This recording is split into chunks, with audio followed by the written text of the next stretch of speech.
안녕하십니까. 오전 10시 반 프레스룸 라이브 최윤영입니다. 유한솔입니다. 살아있는 뉴스를 더 깊게, 더 쉽게 전해드립니다. 먼저 오늘의 뉴스 네컷입니다.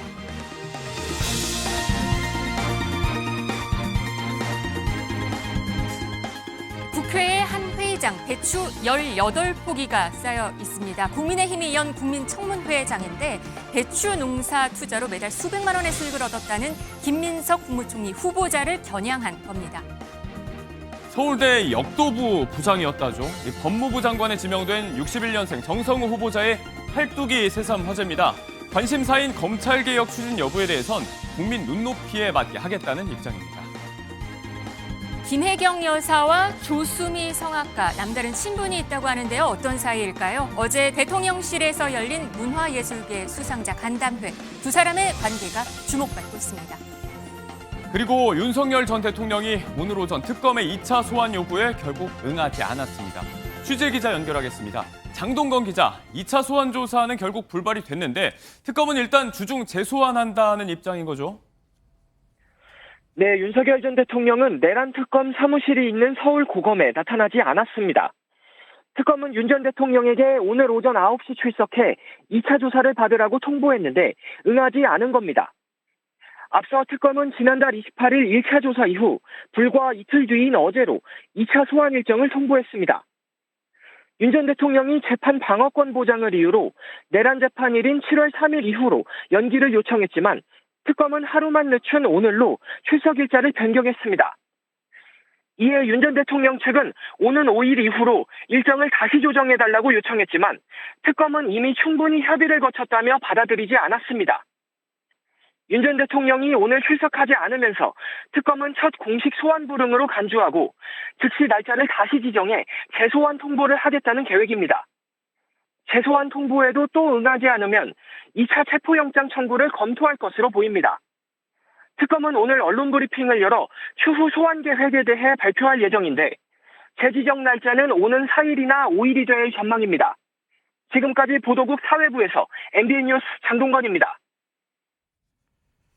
네, 오늘 오전 9시 윤석열 전 대통령에 대한 2차 소환 통보 결국 출석을 안 했습니다. 오늘 특검 소식부터 가겠습니다. 강성필 민주당 부대변인, 정광재 국민의힘 대변인 나왔습니다. 안녕하세요. 안녕하세요.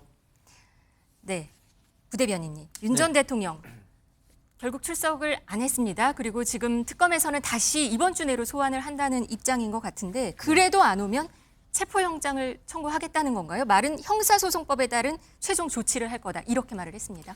이제 특검에서 우회적으로 표현하긴 했지만 뭐 법조인들도 그렇고 거의 전문가들이 하는 말이 이제 체포영장 청구한다. 그런데 윤석열 전 대통령 측도 이렇게 밀당을 하는 것 같아요. 그러니까 네. 한 번 정도는 거부를 한다고 해서 바로 체포영장을 청구하진 않겠지라고 이제 이것도 알고 있으면서 전략적으로 지금 밀당을 하고 있는 것이고 네. 윤석열 전 대통령이 그러면 이렇게 왜 밀당을 하는 것이냐가 궁금하잖아요. 네. 아무래도 한 3가지 정도 이유가 있는 것 같아요. 첫 번째로는 시간을 최대한 끌어가지고 이게 본인에게 지금 주어진 혐의가 11개잖아요. 그 11개 중에서 시간을 최대한 끌면 이 11개가 10개로 줄 수도 있고 9개로 줄 수도 있는 거기 때문에 최대한 본인의 혐의에 대한 어떤 그 개수를 줄이기 위해서 이런 것이다. 왜? 특검은 시간이 정해져 있으니까. 네. 그러니까 두 번째 같은 경우는 사실 이 합의를 하는 사항이 아닌데도 불구하고 이렇게 지금까지 지연하려고 하는 목적은 혹시 이 일전에서 1차 수사에서 좀 결정적인 증거, 그러니까 본인들이 예상하지 못한 갑자기 증거를 그 얘기도 조금씩 나오긴 하더라고요. 특검에서 이렇게 제시를 해버리니까 당황해가지고 여기에 대한 조금 대책을 마련하기 위해서 이렇게 지연 전략을 펴는 것이 아닌가 그렇게 생각합니다. 네, 대책 마련을 위해서 시간을 좀 끌고 있다 이렇게 보시는 거군요. 어떻게 보셨습니까? 이게 시간 끌기 작전이다라고 말씀이신데요. 일단 오늘 출석 안 하는 것은 사실 예상된 결과죠. 네. 윤석열 전 대통령 측이 오늘 물리적으로 출석하는 것은 어렵다고 했고 이 시기를 7월 5일 이후로 연장해 달라고 했잖아요. 네. 얘기하신 것처럼 이 당장 그 이번 출석엔 응하지 않더라도 다음번 소환에만 응한다고 해도 뭐 체포영장이 발부될 가능성은 굉장히 낮은 거죠. 왜냐하면 네. 본인이 출석하겠다는 의사를 밝히고 있기 때문에요. 네. 지난번에도 체포영장 발부했지만 법원에서 발부하지 않은 것은 윤석열 대통령 변호인 측이 출석하겠다는 의사를 명확히 밝혔기 때문이고 수사 시기를 결정하는 것은 특검의 몫이라고는 하지만 피의자도 특검과 논의, 그러니까 조율을 해서 언제 출석할지와 관련해서는 조율할 수 있는 권리를 갖고 있는 겁니다. 이게 전직 대통령으로서 갖고 있는 특권이 아니라 일반 국민도 검찰이 소환하거나 경찰 수사를 할 때 언제 가서 수사를 받는 것이 좋겠다라고 조율은 가능하거든요. 네. 지나치게 전 대통령의 특권이다 이렇게 특검 측에서 몰아가는 것은 적당하지 않은 여론 플레이죠. 이번엔 나올까요? 지금 5일을 얘기를 했고 특검 측에서는 그 이번 주 내로 나오라고 했거든요. 네. 그럼 봤더니 오늘이 1일이고 거부했고 내일 당장은 쉽지 않을 것 같고 3일은 지금 법원이 있어요. 맞습니다. 재판이 예, 있어요. 내란 혐의와 관련한 재판이 진행되기 때문에 그 일정을 고려해서 4일이나 5일 중에 다시 출석 요구가 있을 때는 윤석열 전 대통령 측에서도 안 갈 도리는 이번엔 없을 것 같아요. 만약에 이번에도 안 간다고 하면 지금 특검에서 얘기하고 있는 것처럼 형사소송법상 마지막 수단을 강구하겠다고 했잖아요. 네. 그건 누가 보더라도 체포영장 청구고 출석의 의지가 없다면 법원에서 당연히 체포영장을 발부할 가능성도 있기 때문에 윤석열 전 대통령 본인이 특검을 운영해봤던 분 아닙니까? 검찰총장 출신이고. 네. 그러니까 어느 정도 선까지 자기가 요구할 수 있는 권리가 있는지를 충분히 인지하고 있지 않을까 싶습니다. 그래서 특검은 또 변호인에 대해서 좀 방해하고 있다. 이 혐의를 해서 무슨 수사하기로 했다라는 얘기도 들립니다. 경찰관 3명을 파견한다? 이게 또 변호인에 대해서도 이런 수사가 들어가는 건가요? 근데 이제 제가 논리적으로 봤을 때는 이 변호인단이 고발을 했잖아요. 그러면 고발을 했기 때문에 경찰은 고발을 접수를 하는 것이고 접수를 하면 당연히 순서가 고발인을 소환해가지고 소환이란 표현보다 불러가지고 이제 왜 고발했는지 물어봐야 될 거 아니에요. 그 다음에 이제 피고발인을 또 불러다가 또 조사를 하는 것이고 그 과정 속에서 혐의가 있다라고 생각하면 검찰에 송치를 하는 것이고 그러니까 이런 전반적인 과정이 있는데 제 생각에는 이 특검 측과 윤석열 전 대통령 측의 기싸움인 것 같아요. 네. 그러니까 특검도 사실 다 법조인 아닙니까? 전문, 형사, 특수 그 출신 그러다 보니까 이 변호인단의 전략이 눈에 훤히 보이는 거예요. 그런데 또 변호인단에서는 본인의 의뢰인을 어떤 법적 방어권을 위해서 최대한 또 활용할 수 있는 법적 전략을 쓰는 거 아니겠어요? 그러기 때문에 이 검찰 특검 측이라든가 이 변호인 측의 어떤 법리적인 공방이 벌써부터 시작된 것 같은데 네. 저는 이런 말씀을 드리고 싶어요. 보통에요. 이 참고인이라고 하면 2가지가 있거든요. 첫 번째는 피의자로 전환되기 전에 참고인이 있는 것이고 혹은 이 사건과 관련해 가지고 어떤 정보를 가지고 있기 때문에 수사기관에서 불러다가 좀 여쭤보는 그런 참고인이 있는데 그런 긍정적인 참고인이라고 하더라도 수사기관에서 부르잖아요. 그럼 거의 대부분 바로 나옵니다. 이게 상식이고 일반적인 관례예요. 그렇기 때문에 저는 윤석열 전 대통령께서 방어권을 행사하시는 건 좋은데 이러다가 나중에 거부권, 묵비권 사용하시면 그땐 또 어쩔 겁니까? 그렇기 때문에 저는 윤석열 전 대통령이 어쨌든 파면당했잖아요. 그리고 또 전에 이재명 대표 시절에 5개 재판 가지고 빨리 막 재판번도 나오라고 막 국민의힘에서 막 압박 넣고 그랬잖아요. 그럼 마찬가지로 이 재판보다 더 중요한 것이 수사조사 받는 거 아닙니까? 그러면 국민의힘에서도 저는 윤석열 전 대통령을 향해서 아니 제대로 수사 조사에 임해주세요라고 선을 딱 그어주는 것이 저는 지금 국민의힘에게도 좀 필요한 자세가 아닌가 이런 생각합니다. 조금 전에 김병기 민주당 원내대표가 윤 전 대통령에 대해서 한마디를 했습니다. 그 목소리 듣고 오시겠습니다. 특검의 소환 조사를 거부한 내란숙의 윤석열을 당장 구속하십시오. 끝까지 법과 상식을 무시하는 아나무인 후안무치에 기가 막힙니다. 죄를 지었으니까 특검을 거부하는 것이라고 윤석열 스스로 말한 바 있습니다. 더 이상 무슨 말이 필요하겠습니까? 윤석열을 당장 체포하고 구속해야 합니다. 내란 특검과 사법부는 국민의 명령을 당장 이행하시기 바랍니다. 일말의 사죄도 반성도 없는 윤석열과 그 잔당들 역시 죗값을 무겁게 치르게 될 것입니다. 대변인님 어떻게 보셨습니까? 김병기 원내대표가 구속을 촉구한다고 하더라도 법원에서 구속의 필요성이 당연히 인정된다면 구속이 되는 거고요. 그렇지 않은 경우에 불구속 상태로 재판을 받게 되는 거죠. 이재명 대통령도 후보 시절에 재판 회피 관련해서 얼마나 많은 비판을 받았습니까? 그럼에도 불구하고 본인들의 방어권 주장했던 거잖아요. 같은 논리로 윤석열 전 대통령도 저도 국민적인 법상식과 지금 윤석열 전 대통령이 특검에 응하는 태도에는 분명한 차이가 있다고는 생각하지만 본인이 이 혐의를 받고 있는 피의자로서의 권리를 포기할 정도는 아니라고 생각하기 때문에 이렇게 정치권에서 뭐라고 왈가왈부할 정도의 사안은 아니라고 생각합니다. 네. 특검은 윤 전 대통령 소환을 두고 이렇게 마찰을 빚고 있는 와중에서도 수사는 좀 속도를 내고 있는 것으로 보입니다. 어제는 강의구 전 대통령실 부속실장을 불러서 네. 계엄 전후 상황에 대해서 조사를 했다고 합니다. 이건 어떻게 진행이 빠르게 되는 거죠? 그럼요. 그러니까 지금 강무구 전 실장 같은 경우는 어떤 혐의를 받고 있냐면 국무회의가 실제로는 5분도 채 안 돼가지고 끝났는데 마치 국무회의가 40분 정도 진행된 것처럼 공문을 위조했다라는 혐의를 받고 있는데 이게 왜 중요한 거냐면 이 탄핵 심판 과정에서 국무회의가 제대로 이루어졌는지 이루어지지 않았는지가 윤석열 전 대통령을 파면하는 데 쟁점 중에 하나였습니다. 그렇기 때문에 이 국무회의라는 이 절차의 정당성을 부여하기 위해서 강우구 전 실장이 공문서를 위조한 것이 아니냐라는 의혹을 받고 있는 것이고 이게 만약에 사실로 밝혀진다면 공문서 위조와 위조 공문서 행사는 형법 225의 10년 이하의 징역이에요. 내란 공범인 겁니다. 그리고 이게 또 뭐가 중요하냐. 이것을 과연 강우구 전 실장 혼자서 벌인 일인가 아니면 한독수 전 총리도 알았는지 최상목 전 장관도 알았는지가 상당히 중요해요. 왜? 최근에 이 대통령실 대회의실의 CCTV가 공개가 됐잖아요. 그런데 보니까 복도 CCTV 이런 걸 보니까 이 사람들이 수사기관에 가서 증언한 거하고 진술한 거하고 다르다는 거예요. 쉽게 말해서 이분들은 저는 몰랐습니다. 그때 알았습니다. 라고 했는데 이게 사전에 모의를 같이 한 정황이 있다는 거거든요. 그래서 그 실무 책임자가 강우구 전 실장으로 지금 보여지기 때문에 이분과 관련된 이 수사가 더 집중적으로 이루어질 것이다. 그래 보여집니다. 네, 내란 특검은 빠르게 지금 진행이 되고 있는 것 같습니다. 그리고 순직 최혜병 특검 그리고 김건희 특검 역시 내일 현판식을 하고 수사를 본격화하기 시작합니다. 그런데 최혜병 사건 수사하는 특검팀은 오늘 현충원을 방문한다고 해요. 묘역을 참배한다면서요. 네.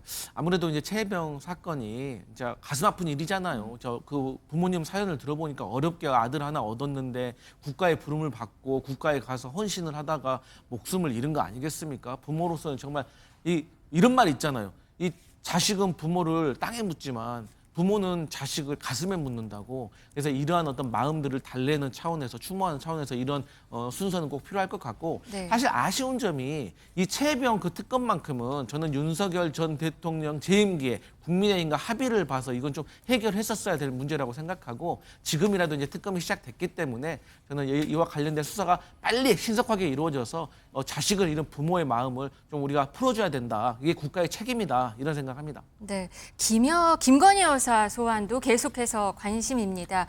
김 여사가 퇴원할 때 윤 전 대통령이 직접 휠체어를 끌어주는 모습, 밀어주는 모습이 포착되기도 했는데 여기에 대해서 갑론을박입니다. 박지원 의원 목소리 듣고 오시겠습니다. 잔재주 아니에요. 자기는 특검에 출두하면서 지하 통로에서 비공개 사진 안 찍히겠다 했는데 김건희는 또 왜 휠체어 밀고 다니면서 사진 찍혀요? 공개적으로? 이게 뭐예요? 내 와이프가 이렇게 아프다. 또 내가 이렇게 건재하다. 이런 모습을 하면서 자기는 사진 안 찍히겠다고 지하로 간다고 하면서 왜 자기 부인 휠체어 밀고 다니는 것을 그렇게 공개해서 사진 다 나오게 하냐고요. 이건 뭐 쇼도 같지만은 나는 국민들로부터 동정심을 유발하고 하는 그런 술책이다. 그렇게 봤어요. 네, 왜 공개적으로 일부러 사진을 찍히냐. 동정심 유발책이다. 어떻게 보셨습니까? 사실 공개적으로 사진이 찍힌 건 아니죠. 퇴원 장면에서 윤석열 전 대통령이 워낙 알려진 인물이다 보니까 현장에 있던 그 국민이 찍은 그 영상이 화제가 되고 있는 건데 저는 박지원 의원이 저런 말씀하시는데 2004년에 본인이 대북송금과 관련해서 재판 받을 때 본인도 휠체어 타고 나왔습니다. 근데 김건희 여사가 아픈 거는 아픈 척하는 거고 본인이 당시에 아팠을 때는 진짜 아팠던 겁니까? 저는 이런 것과 관련해서 다른 사람의 어떤 그 병 상황과 관련해서 네. 꾀병이다 이렇게 얘기하는 것은 지나친 정치 공세라는 성격이 듭니다. 이러니까 이 정치에 대한 불신이 계속 쌓이고 있는 것 같아요. 네, 맞습니다. 윤 전 대통령 측근인 서정욱 변호사도 건강상의 문제라고 했는데 그거 한번 들어보시겠습니다.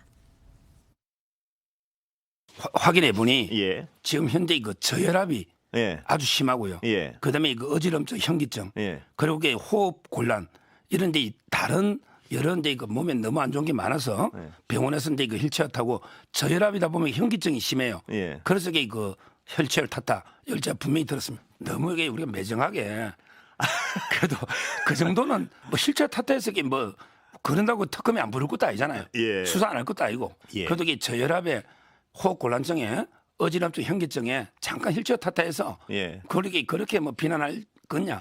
얼마나 이게 스트레스 받는 게 많이 생 그때는 계엄 전이고 예. 이후에 계엄되지 탄핵됐죠. 예. 그다음에 구속됐다 풀려났죠.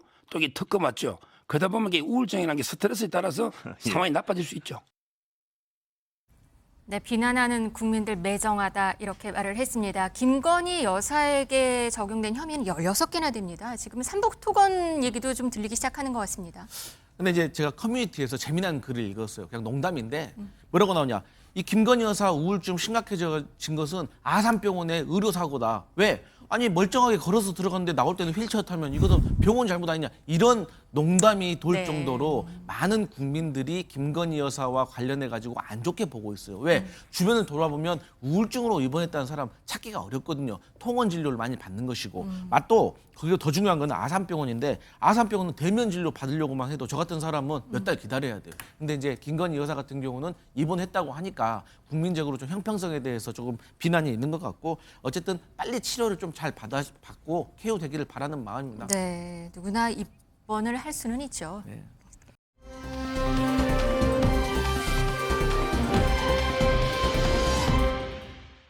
국회로 가보도록 하겠습니다. 어제 국민의힘은 국회에서 국민청문회라는 것을 개최를 했습니다. 근데 이 자리에서 배추가 등장을 했습니다. 김민석 총리 후보자를 추가 검증하겠다는 건데요. 이 모습 보겠습니다.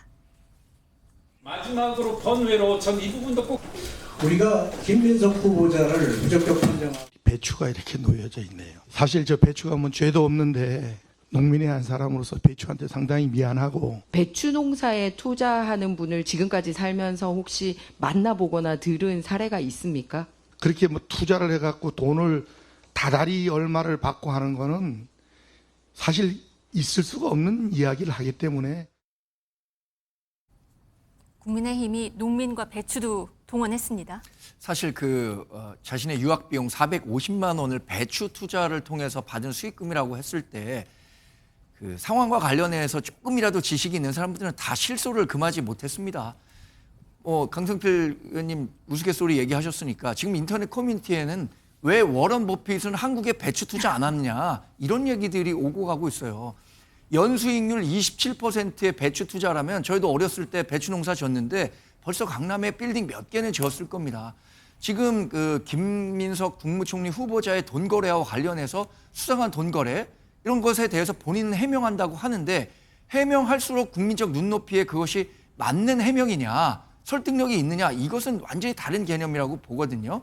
그래서 상징적으로 배추를 놓고 배추 투자했다고 하는데 실제로 배추 투자 하는 사람들은 배추 농사를 짓는 사람들은 돈을 얼마나 버는지 이런 것과 관련해서 국민들께 좀 소상히 설명드리기 위해서 저런 자리를 마련한 거죠. 네, 민주당은 어떻게 보셨습니다? 어떻게 보셨습니까? 워렌 버핏이 왜 배추 농사에 투자 안 했냐면요. 네. 이분 은퇴하셨습니다. 그렇기 때문에 저는 안 한 것 같고요. 근데 이제 이게 제가 뭐 정확한 건 아니지만 이 일명 밭대기라고 해가지고 이 배추가 태풍이 오거나 폭염이 오면은 생산량이 줄어가지고 이게 배추값이 폭등하는 경우가 있습니다. 그래가지고 여기에 대해서 강원도에서는 여름에 겨울에는 해남에 가서 사시사철 이 배추 농사를 지어가지고 여기에 대해 수익을 많이 올리시는 분들이 실제로 있다는 점을 제가 말씀드리고 뭐 그런다고 해서 이제 김민석 후보자가 여기에 직접 투자했는지 모르지만 이런 방법도 있다는 것을 말씀드립니다. 그리고 결과적으로 이 김민석 후보자가 뭐 불법 자금으로 뭐 고간을 채웠습니까? 그래서 그 고간 열어보니까 통장에 6천만 원밖에 없다는 거 아니겠습니까? 이 전직 총리들 어떤 분은 4년 동안 회의 4번 가가지고 한 20억 가까이 받고 어떤 분은 1년에 6억 받고 어떤 분은 월 3천만 원 정도 받았다는 거 아니겠어요? 그러니까 이런 것들이 다 인사청문회에 나왔지만 저희 민주당은 과거에 이 새 정부의 첫 번째 총리이기 때문에 저희가 협조를 해드렸던 겁니다. 그래서 저희는 김민석 후보자와 관련해가지고 국민의힘에서 좀 협치 차원에서 좀 관대하게 좀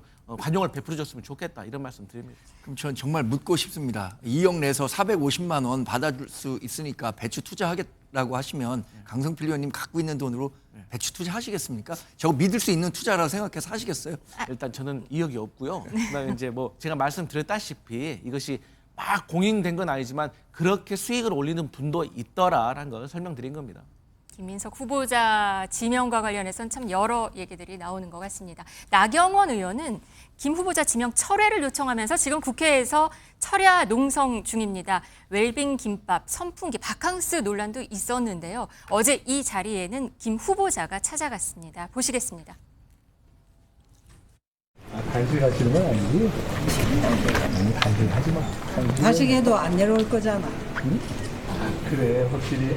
우리 유관성이 이래. 나경원 의원님이 원래 좀 자료 좀 내요, 자료 좀. 우리 자료를 다 드렸어요. 안 보시더라고, 몇 시간 동안. 중요세 자료 안 냈다고 그러니까 그건 아니, 빨리 자료를 내세요. 다안 나들을 안 해가 내. 자료를 고생을 안 하셨어요. 내셨다고 우리 당 고생을 했어요. 자, 수고. 네, 김민석 후보와 나경원 의원. 설전이라기보다는 조금 유쾌해 보이기도 하고 그렇습니다. 둘의 관계가 좀 친하다는 얘기도 있어요. 동기인가요? 네, 서울대학교 파리학번 동기라는 사실은 뭐 많이 알려진 일이죠. 네. 어제 사실 저도 나경원 의원이 그 농성하는 장소에 가서 잠깐 이야기를 나누기도 했었는데 김민석 국무총리 후보자가 굳이 저 자리에 와서 이런 이야기 하실 게 아니라 우리 당이 요구한 자료 제출이나 하셨었으면은 저런 것도 화제가 되지 않았을 텐데 더군다나 마지막에 자 수고 이렇게 하면서 나가는 모습 여유로워 있잖아요. 보여요. 예. 그 여유로워 보이는 사람들은 김민석 후보자 지지하는 사람들은 여유로워 보이겠지만 김민석 후보자에 반대하는 사람들은 뭐라고 생각하겠습니까? 굉장히 좀 기분 나쁘게 생각하지 않겠습니까? 그래서 저런 장면을 굳이 연출하려고 했다는 것 자체가 좋은 모습은 아니었던 것 같습니다. 저는. 네, 굳이 연출하려고 했던 장면인 것 같다는 말씀이신데 부대변인은 어떻게 보셨습니까? 그러니까 저는 예를 들자면 우리 국민의힘 전 원내대표 권성동 의원하고 이재명 대통령하고 과거에 친분이 있었던 사이 아닙니까? 하지만 공개적으로는 또 서로의 역할이 있기 때문에 또 앞에서는 또 가끔씩 으르렁거릴 때가 있었잖아요. 하지만 또 사석에서 보면 또 그렇게 실제로 그렇지 않는 거예요. 그래서 이제 김민석 의원과 나경원 의원 같은 경우도 과거 이제 대학 동문이기 때문에 저는 가벼운 마음으로 저렇게 담소를 나누었다고 생각을 하는 것이고요. 어쨌든 저런 모습들을 통해서 김민석 후보자는 나름대로 이제 달래려고 하는 저는 그렇게 봤는데 또 말씀하신 것처럼 국민의힘 지지자들은 또 안 좋게 봤을 수도 있겠구나 그런 생각은 들었습니다. 오늘 아침에 김병기 민주당 원내대표도 찾았다고 합니다. 저 자리를 한마디를 했다고 하는데요. 그 내용은 또 들어오면 전해드리도록 하겠습니다. 국민의힘 내부에서는 이 쓴소리도 나오는 것 같습니다. 친한계에서는 나경원 의원에 대해서 버스 떠난 뒤에 손 흔드는 것 아니냐. 그래서 약간 저는 좀 생각은 좀 다릅니다. 네. 그러니까 나경원 의원으로서는 본인이 할 수 있는 그 대여 투쟁 방법으로서 저 방법을 택한 건데 저게 뭐 민주당에서 얘기하는 것처럼 바캉스 농성이냐 이런 식으로 치부할 일은 아니라고 생각합니다. 민주당에서 또는 이재명 대통령이 협치를 하겠다라고 하는 대상은 분명히 제1야당인 국민의힘일 텐데 국민의힘 의원이 저렇게 농성하는 것에 대해서 바캉스 농성이다 이런 식으로 조소하고 조롱하고 비아냥되는 것은 협치의 대상으로 인정하지 않고 있는 것 아니냐라는 생각을 하기에 충분할 것 같고요. 김정혁 전 최고도 본인이 갖고 있는 생각을 얘기는 했지만 저는 이런 얘기보다는 우리가 오히려 외부의 적이라고 할 수 있는 민주당의 실정에 대해서 더 많은 화력을 집중하는 것이 좋지 않을까 이런 생각 갖고 있습니다. 네, 국민의힘 내부도 좀 시끄러운 것 같습니다. 어제 김용태 전 비대위원장은 떠나면서 국민의힘 개혁 점수는 몇 점이냐라는 질문에 이렇게 답을 했습니다. 들어보시죠. 대선 이후에 국민의힘의 실질적인 혁신 움직임을 점수 특정을 한다면 개혁에 대한 점수를 말씀드리면요. 빵점이라고 생각합니다. 빵점입니다. 어떻게 보셨어요? 본인의 그 혁신안이 하나도 받아들여지지 않았으니까 본인의 서운한 감정을 얘기한 것이라고 생각합니다만 저는 김용태 전 비대위원장이 내놓은 화두 자체는 우리 당의 변화의 방향에 대해서 상당히 좋은 화두를 던졌다라고 생각합니다. 네. 처음부터 잘할 수 있는 건 아니죠. 더군다나 지금은 우리가 대선에서 패배한 이후에 굉장히 지도부가 과도기적 성격을 갖고 있는데 지금 의원들이 갖고 있는 이른바 의원 내의 원심과 당원들이 갖고 있는 당심 또 국민들이 갖고 있는 민심에 상당 부분 차이가 있다고 생각합니다. 저는 변화와 쇄신, 혁신이 가속화되려면 전체적인 당심을 바탕으로 한 새로운 대표가 나와서 이 대표를 중심으로 쇄신의 방향을 가져가야 된다고 생각하는데 아직까지 이루어지지 않은 것에 대해서 미련을 두기보다는 앞으로 우리가 어떻게 변화와 쇄신하겠다는 것을 잘 보여줄 수 있을지 그것에 따라서 지금은 빵점이지만 나중에 이 점수를 80점, 90점으로 올릴 수 있지 않겠습니까? 그렇게 보고 있습니다. 민주당에서 볼 때는 어떻습니까? 지금 송원석 대표 이제 비대위가 좀 바뀌었습니다. 이제 국민의힘의 모습은 어떻게 움직일 걸로 보십니까? 좋게 말하면 이제 국민의힘은 올라갈 일만 남았습니다. 왜? 지금 빵점이니까요. 그러니까 앞으로 점수 올라갈 일만 남았고 그런 면에 있었을 때 좀 희망적이죠. 근데 오늘 아침 국민의힘의 김재섭 의원이 했던 말이 참 공감이 되더라고요. 무슨 말이냐?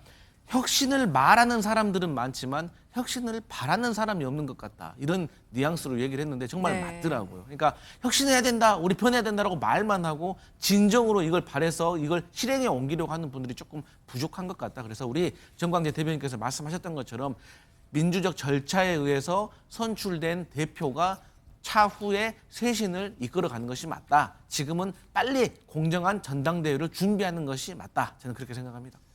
네, 여론조사상 낮은 지지율이라든지 여러 당내외 우려가 존재하는 상황인데 당분간 이 지속될 송원석 비대위 체제 돌파구가 마련될지 한번 지켜보도록 하겠습니다.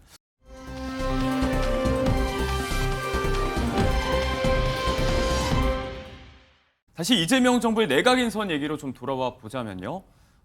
오선 정성호 의원의 법무부 장관 내정을 비롯해서 이제 검찰 개혁에 시동을 거나 점쳐볼 수 있는 여러 인선이 이루어지고 있는 상황입니다. 다만 이제 정성호 법무부 장관 후보자, 장관 임명이 된다면 어느 정도의 속도를 낼지가 관심사인 상황인데 오늘 아침 출근길 인터뷰에서는 좀 다소 신중한 이야기도 나왔던 것 같습니다. 일단 영상을 보고 이야기 나눠보겠습니다.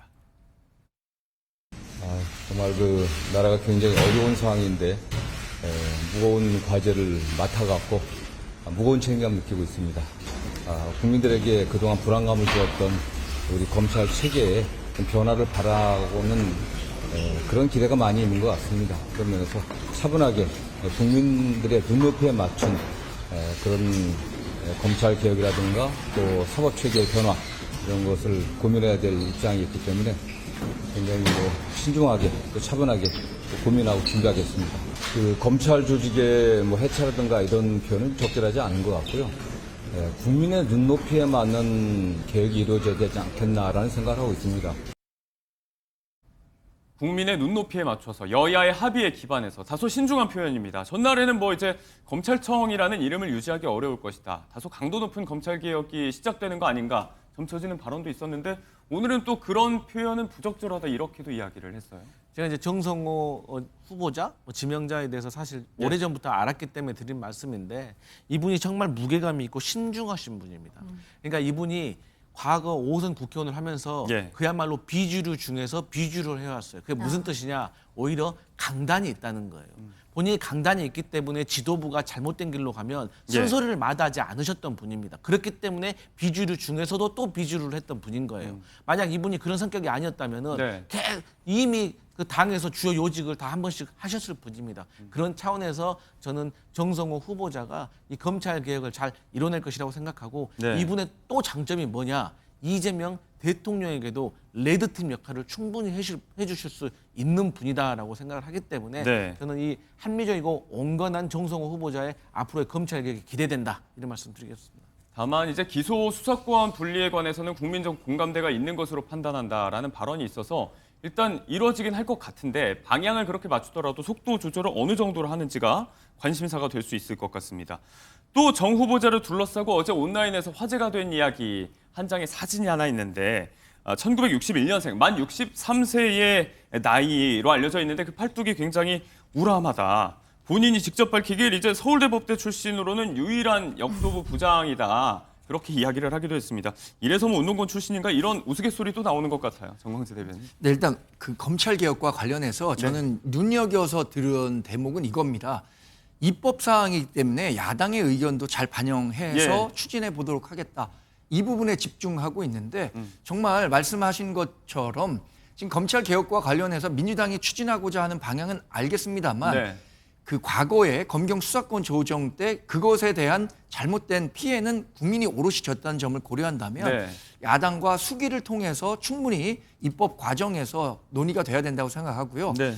정성호 후보자는 전 개인적으로 굉장히 잘 아는 분입니다. 저희 초등학교 선배시기도 하고 서울법대에 가셨을 때 뭐 플랜카드도 동네에 많이 붙었었던 분이에요. 그리고 본인이 운동을 워낙 좋아하셔갖고 네. 대학 시절에도 역도부 부장하셨었고 그 이후에도 틈만 나면 아령 들고 또 푸시업도 열심히 하신다고 하시더라고요. 그리고 저는 그러니까 건강한 몸에 건전한 인식이다 이렇게 얘기 많이 했었잖아요. 예. 건강하신 분이니까 지금까지 5선 의원을 하면서 이렇다 할 어떤 잡음 없이 정치생활을 네. 잘 해오시지 않았나 생각이 들고요. 그런 생각으로 법무부 장관 하셔서 정말 민주당만의 검찰 개혁이 아니라 우리 전체 국민을 위한 검찰의 개선 이게 이루어졌으면 좋겠습니다. 네. 한 지지자는 이제 청문회 때 반팔 셔츠를 입어서 그 팔뚝을 보여줘야 된다 이런 우스갯소리도 내놓고 있는데 말씀처럼 건강한 모습 같은 건강한 수기 과정을 거쳐서 검찰 개혁이 이루어지길 바란다는 말씀까지 덧붙여 주셨습니다.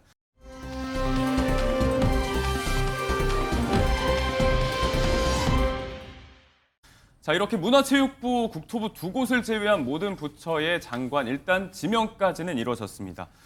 내각이 좀 윤곽을 드러내면서 정부 초기에 지금 소통 행보에도 속도를 내고 있는 상황인데 당장 이제 내일 모레입니다. 7월 3일에 취임 30일 기자회견을 연다고 예고를 하고 있습니다. 일단 역대 정권들과 비교해 봤을 땐 이례적으로 빠른 속도거든요.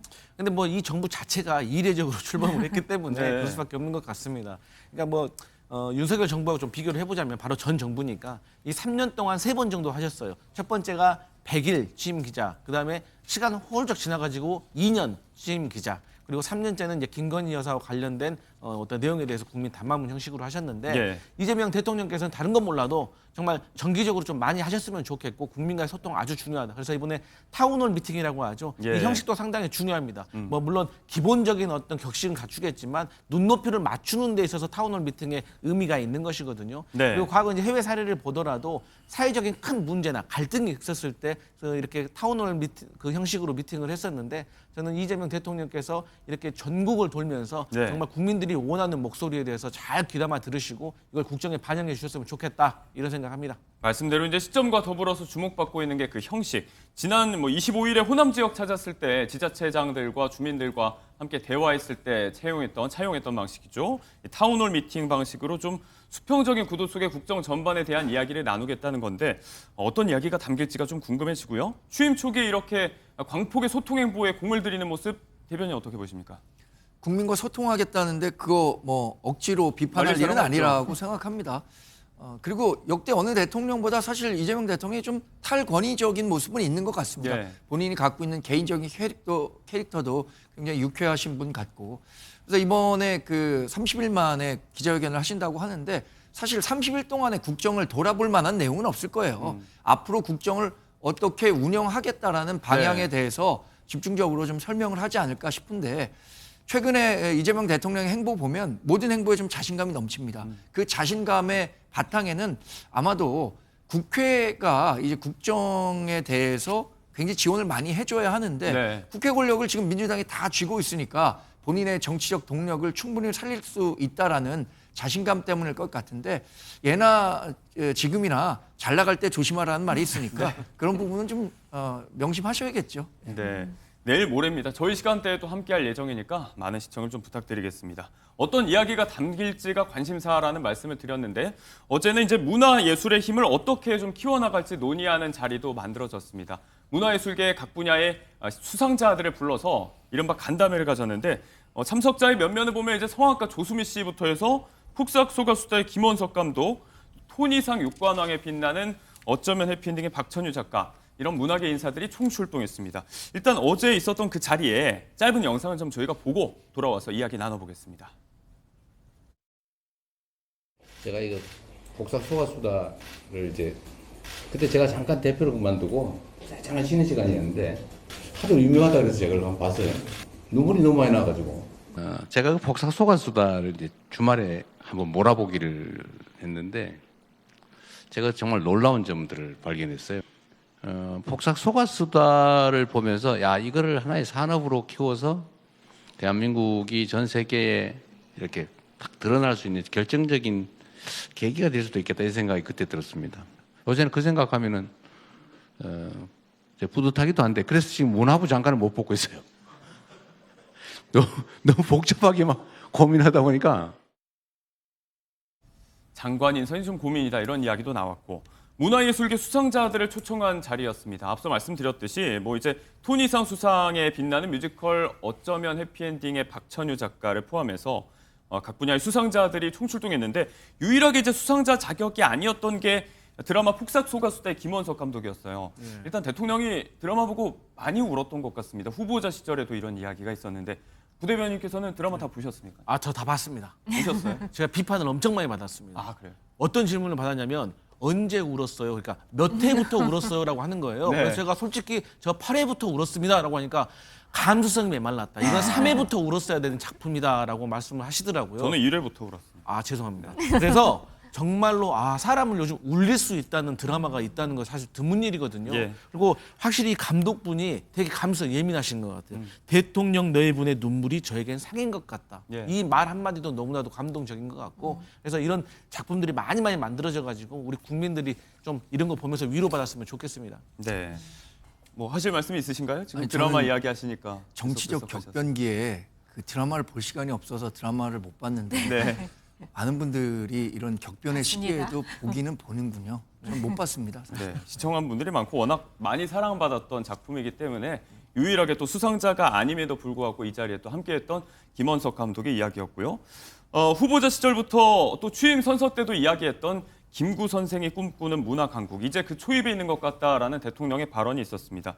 앞으로 이제 해야 할 일이 많다는 차원의 논의가 이루어졌는데 이걸 모두 할 사람을 찾다 보니까 이제 문화부 장관 인선 고민이 깊어진다 이런 이야기도 했어요. 그러니까 최근 들어 이 K-팝, K-컬처가 전 세계적으로 돌풍을 몰고 있기 때문에 이제는 문체부 장관이 그냥 어떤 행정 관료로서 이렇게 국정 운영의 동반자 같은 느낌이 아니라 좀 사업가 같은 마인드로 이런 것들을 잘 개발을 하고 더 선도해가지고 더 발전시킬 수 있는 그런 혁신을 이끌어야 되니까 쉽게 말해서 AI 반도체 같은 영역이 된 거예요. 그렇기 때문에 아무래도 여기에 대한 전문가가 필요하고 트렌드도 잘 읽어야 되는 분이 장관으로 와야 되기 때문에 여기에 대해서 고민이 깊은 것 같습니다. 그리고 마침 어제 함께했던 김혜경 여사도 예술 전공으로 알려져 있죠. 또 한때는 피아노 유학까지 준비할 정도였다고 하는데 이 관련된 이야기 에피소드도 어제 또 등장을 했다고 합니다. 잠시 그 발언도 보고 오겠습니다. 이 예술가로서 김혜경 여사님도 특별히 함께 자리해 주셨는데 피아노 전공하셨잖아요. 네. 예술가 될 뻔한 사람이 아니에요. 그 학부를 졸업하셨는데 예술가 맞습니다. 유학 준비하시다가 그 변호사 이재명을 만나서 인생이 좀 바뀌었다. 유학이 아닌 결혼을 선택했다라고 하셨는데 제가 이 사람을 8월 9일 날 만났는데 그 주에 미국 비자가 나와서 결혼을 할까? 유학을 갈까를 조금 고민을 했었어요. 남편을 키우는 예술을 하고 계십니다. 조수미 성악가님은 또 선화예고로 그 학연이 있다고 듣기도 했었습니다. 손 줘봐봐.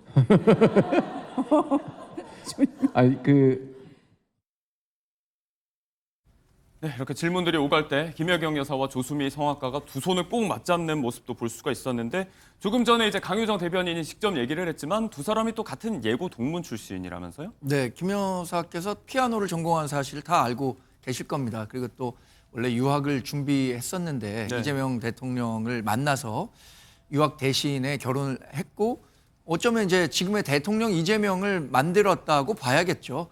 조수미 씨와는 선화예고 4년 차니까 아마 고등학교를 같이 다니시지는 않은 것 같은데 그래도 왠지 같은 학교 나왔다 그러면 저도 아까 정성호 법무장관 후보자하고 같은 초등학교 다녔다는 인연만으로도 사회 나와서 더 각별한 감정을 갖게 되는데 뭐 같은 고등학교를 나오셨으니까 서로 느끼는 그 가까움의 정도가 보통 사람들과는 다르겠죠.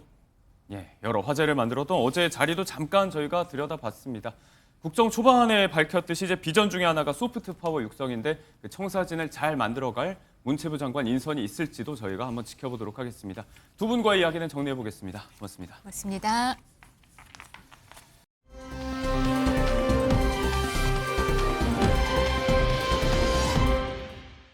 서울 관악구의 한 빌라에 살던 30대 남성이 일면식도 없는 이웃 주민에게 흉기를 휘두르고 나서 투신해서 숨졌습니다. 초인종을 누르고 문을 열자마자 범행을 한 것으로 조사가 됐는데 피해자들은 겨우 목숨을 건졌습니다. 정민영 기자의 보도 보시고 이야기 이어가겠습니다. 늦은 오후 흰색 반팔 티셔츠를 입은 한 남성이 골목길을 빠르게 내달립니다. 곧바로 회색 반바지를 입은 또 다른 남성도 뒤따라 달려나옵니다. 15분 뒤 경찰차 여러 대가 주택가로 들어오고 경찰관들이 손전등을 들고 건물 주변을 수색합니다. 지난달 29일 밤 8시 반쯤 서울 관악구의 한 빌라에서 30대 남성 A씨가 이웃집을 찾아가 초인종을 누른 뒤 문이 열리자 흉기를 휘둘렀습니다. 과학수사대 차 여기다 태워놓고 순찰차 있었고 이 옆 건물에서도 경찰들 나오고 막 그랬거든. 피해자들은 어깨와 발목 부위를 다쳤지만 다행히 생명에는 지장이 없는 것으로 알려졌습니다. A씨가 휘두른 흉기에 다친 피해자들은 범행이 발생한 빌라에서 240여 미터 떨어진 편의점까지 맨발로 도망쳐왔습니다. 범행 직후 A씨는 빌라 인근에서 심정지 상태로 발견됐는데 경찰은 A씨가 스스로 뛰어내린 것으로 보고 있습니다. 피해자들은 초인종 소리를 듣고 문을 열자마자 A씨가 흉기를 휘둘렀다며 일면식도 없었다는 취지로 진술한 것으로 전해졌습니다. 경찰 관계자는 피해자들이 치료를 마치는 대로 A씨의 범행 동기 등 정확한 사건 경위를 확인할 방침이라고 밝혔습니다. MBN 뉴스 정민영입니다.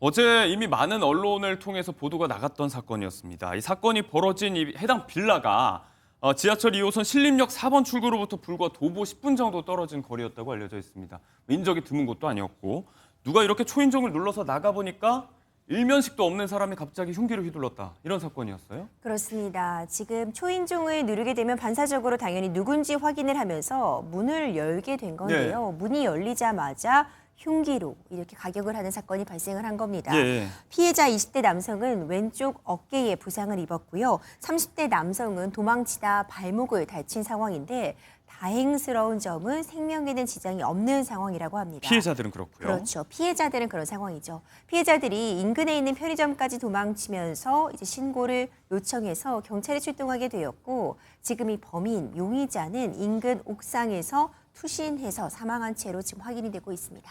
네, 이게 이제 범행 경위를 살펴봤을 땐 도대체가 일면식도 없는 사이에 왜 이런 일을 벌였을까? 이런 부분들의 근원적인 의문이 갑니다. 같은 건물에 사는 입주자였는데 이제 피해자들이 이사 온 지 얼마 안 됐기 때문에 실제로 인연은 없었고 흔히 알려진 이제 불특정 다수를 향한 이른바 묻지마 범죄 이런 것들 생각을 해봐야 될까요? 그렇죠. 그럴 가능성도 열려 있어 보입니다. 지금까지 조사가 된 바에 따르면 일면식도 없는 사이다 이렇게 알려져 있습니다. 네. 같은 빌라에 거주하고 있었던 부분까지는 맞지만 여러 명이 거주하는 공간이다 보니 이웃사촌이라고 다 알고 지내는 것도 아니거든요. 그렇죠. 층간 소음과 관련된 분쟁이 있었는지 이전에 어떤 갈등의 단초가 있었는지는 지금 피해자들을 대상으로 경찰이 추가적으로 범행 동기와 관련된 부분 조사는 진행하겠지만 네. 기본적으로 우리가 흔히 부르는 이제 이상 동기, 뚜렷한 원인을 찾을 수 없는 그런 동기를 갖고 있는 범행 가능성도 열려 있을 것으로 보이고요. 네. 이 장소가 굉장히 사람들이 많이 달릴 수 있는 그런 공간입니다. 예. 피해자들의 피해가 이번에는 좀 다소 적었다고도 볼 수 있겠지만 자칫 잘못하다가는 더 큰 인명사고로 발생할 수 있었던 사안으로 보여집니다. 유사 범죄를 예방하기 위해서도 확실한 수사가 필요할 것 같은데 일단 문제는 용의자가 이미 사망을 해버린 상황이기 때문에 앞으로의 수사는 그럼 어떤 방향으로 진행을 해야 될까요? 말씀 주신 것처럼 용의자가 사망했습니다. 그렇기 때문에 공소권 없음으로 어떤 처벌 당사자가 없는 상태로 사건은 종결될 수밖에 없지만요. 네. 이와 관련된 범행 동기에 대한 분석은 계속 이루어지리라고 봅니다. 결국 피해자들의 진술, 목격자들의 진술 같은 부분에 의존할 수밖에 없어 보이는데 범행 도구에 대한 구입 시점이라든가 그 이후의 이상 징후들 이런 부분에 대해서는 추가적으로 확인이 필요해 보입니다. 대낮은 아니었다지만 초저녁에 그리 외진 곳도 아닌 곳에서 벌어진 도무지 이유를 이해할 수 없는 그런 흉악한 일들 저희가 다룬 첫 번째 사건 사고 소식이었습니다.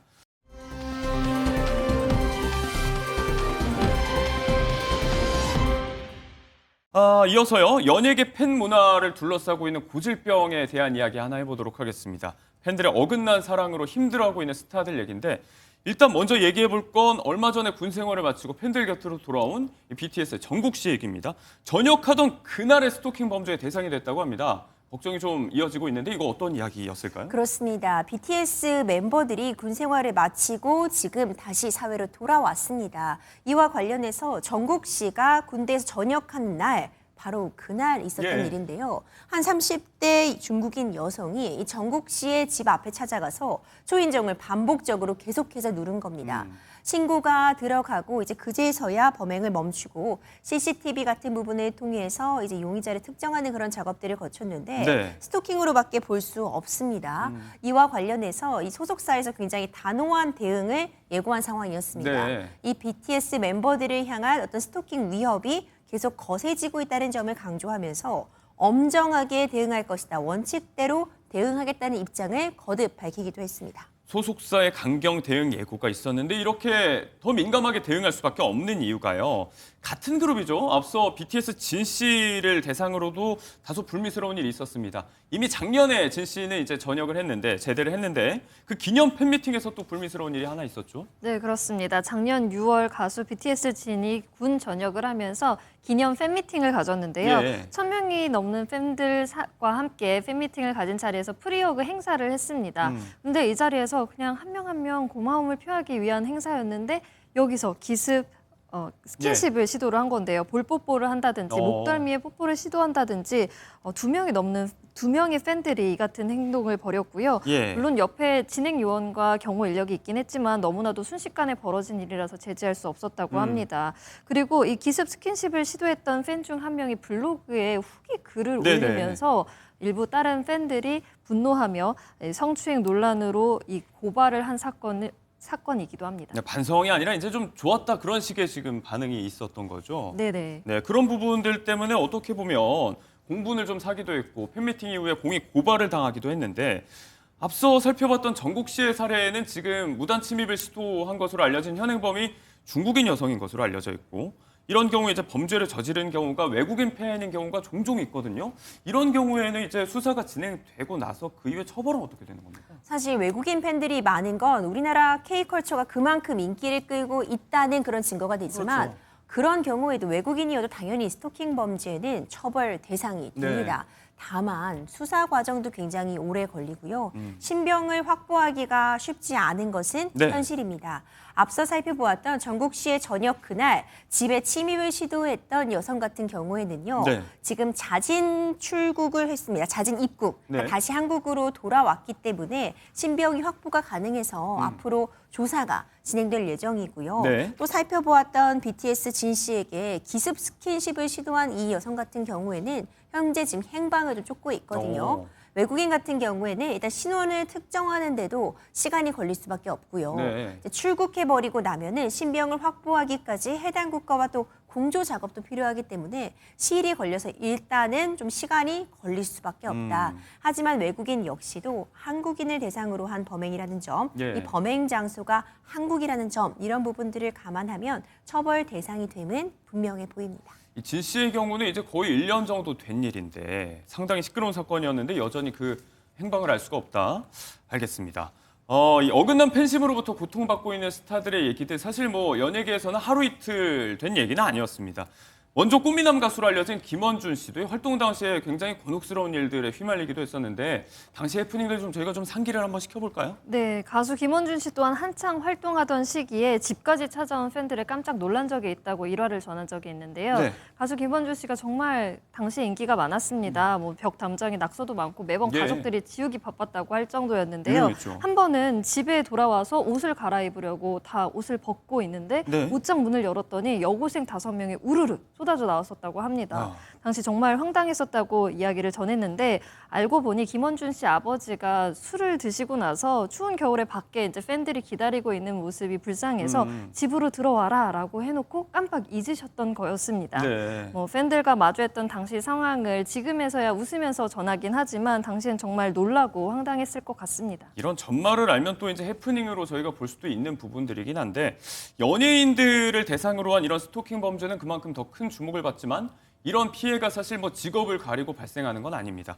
최근에 유명세를 누리시는 분이죠. 오은영 박사님은 이제 결혼 전에 이런 스토킹 범죄에 시달린 일이 있었다고 직접 밝혔다면서요? 네, 그렇습니다. 그 일화를 전했는데 이 범행 방법을 보면은 굉장히 섬뜩하기까지 합니다. 예. 그러니까 다른 사람 청첩장을 가져와서 네. 신랑 이름에 그 스토킹 범인 이름을 적고요. 예. 신부 이름에 오은영 선생님 이름을 딱 적어놓고 보여주고 하는 겁니다.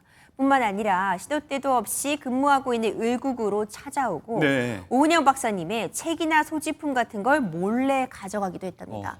반복해서 눈앞에 나타나고 우산으로 찌르는 듯한 위협을 네. 하는 행동도 했다고 하는데 신고를 안 했을 리가 없죠. 여러 차례 경찰에 신고를 했지만 이게 지금 굉장히 오래된 일이잖아요. 네. 불과 몇 년 전까지만 해도 스토킹이란 부분이 제대로 어떤 범죄 유형으로 구성화되어 있지 못했습니다. 예. 사실 이제는 더 이상 통용되어서는 안 되는 속담인데 10번 찍어 안 넘어가는 나무 없다. 이런 이야기가 통용되던 시절이다. 예. 이렇게 말씀하시기도 했어요. 그러니까 한 미혼 남자가 미혼 여성을 좀 유별난 방식으로 과도하게 쫓아다니는 걸 뭐 그렇게까지 대응하려고 하느냐라는 취지의 이야기를 들었다는 말씀을 전하시기도 하셨거든요. 그러니까 결국 지금은 많은 인식이 개선이 있다고는 해도 네네. 원치 않는 접촉, 원치 않는 연락 이런 스토킹이 더 강력한 범죄로 나아가는 전조 단계 증상을 띄우고 있다는 점이 분명하기 때문에 네. 스토킹에 대해서는 보다 단호한 대처가 필요해 보입니다. 시대가 많이 변했음에도 불구하고 이제 인식 제고를 통한 자정을 기대하기에는 피해 사례가 적지 않다. 상응하는 처벌이 좀 예방 차원으로 꼭 따라야 한다. 이런 우려의 시선도 여전히 존재하고 있습니다.